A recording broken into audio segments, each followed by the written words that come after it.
Sebenarnya dari segi format pertandingan Liga Bangsa ini cukup mencabar sebenarnya. Kita akan main pada hari Sabtu dan hari Ahad. Tapi sebagaimana yang kita sedia maklum, kejohanan ni menguji tahap tahap kecergasan pemain untuk mengharumi 2 game berturut-turut.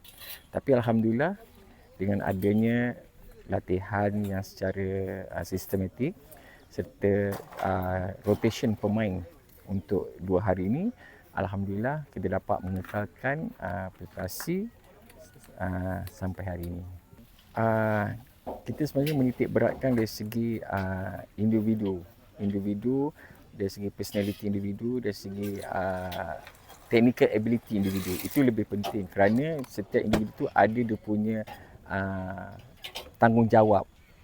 Kita mesti meletakkan satu tanda aras di mana setiap individu tu mesti menguasai dari segi teknikal dari segi itu semua kita perlu untuk apa saja bila pemain dah melengkapkan semua dari segi tactical ability, apa saja corak permainan untuk pasukan mereka boleh hadapi.